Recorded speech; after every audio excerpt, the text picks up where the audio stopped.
In today's combination tutorial, we're learning a new way to transition from man in the moon to shoulder stand, as well as several different exit pathways. These stem from some of the movement discoveries from my Lyra cohort, which was all about how spin can actually be a strategy to help make your movement easier. So your first decision is which direction you want to spin this combination. Even if right now you're learning these transitions in static, and even if you don't actually enjoy spinning fast, it's important if you want to actually explore the idea of how to use spin as a strategy to make your aerial movement easier. I've chosen to spin to the right, and I'm pivoting from my man in the moon pose into the shoulder stand with the spin, so in the same direction as my spin. You also have the option to move from man in the moon to shoulder stand against the spin, but don't be confused by the language here. Moving with the spin sounds like it would be easier, but in this particular example, it's the harder choice. So let's go through the steps for either option. So if you're spinning to the right like me and you want to move with the spin, then your left hand goes up onto the top bar into twisted grip for the transition through the toes into shoulder stand. If you want to work against the spin, which is the easier option, then your right hand will go up on top into twisted grip for that transition. And reverse these instructions for spinning to the left. So we're going to begin by looking at the transition from man in the moon into a shoulder stand position. The first step from our inverted man in the moon pose is to lace your top leg up the span set. So this means bending the leg in space on that same side of the Lyra, pointing the toe past the vertical, and then creating a nice strong flex through the ankle to hold your leg in line with the span set. As you do that lace with the top leg, push through your bottom leg and assist that transition into shoulder stand with a bit of push from your bottom hand as well. And from there, you'll be able to take the free leg into a variety of shapes that help you balance. If you're looking to show off a nice centered fast spin, then this would be the perfect moment to bring yourself into a more vertical shape.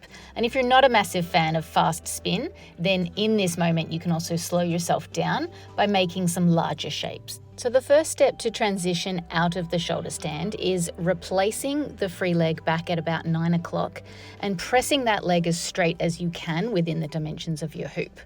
You're then going to bring your head to the opposite side of the bottom bar and change the hands over by passing them behind your back. So you're going to finish with the opposite arm reaching towards that leg in front. And then from here, we're going to swivel and slide at the same time. And the aim is to land somewhere on your upper back. So the pelvis stays falling towards the floor with the head on the opposite side of the bottom bar. And this is where our exit pathway options begin. So your first exit option is to keep sliding down the span set with the foot that is flexed and bring the free leg across into an inside out knee hook.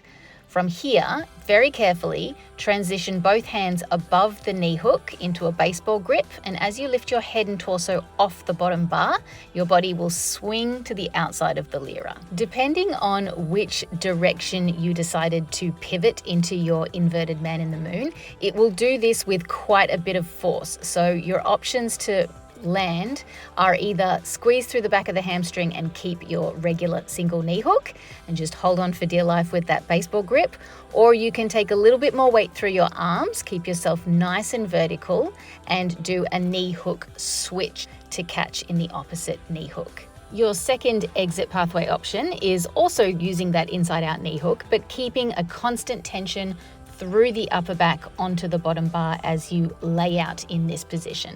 You can trap the hoop between your free arm and your neck, and then release that top leg down into a nice kind of laid out arabesque shape. And then the final exit pathway that we found involves keeping both your hands on the hoop as you tuck your chin to chest, sliding the bar behind and over your head like you're taking a jumper off, and then sliding through the grip. Now this is a moment where you can kind of do a little chest balance moment with stagged legs, but continuing the slide is the best way to train it at the beginning until you catch on the hips. If you'd like more detailed coaching on some of those exit pathway options or help coming up with one of your own, then don't hesitate to contact me via email or on Instagram to book a one-on-one.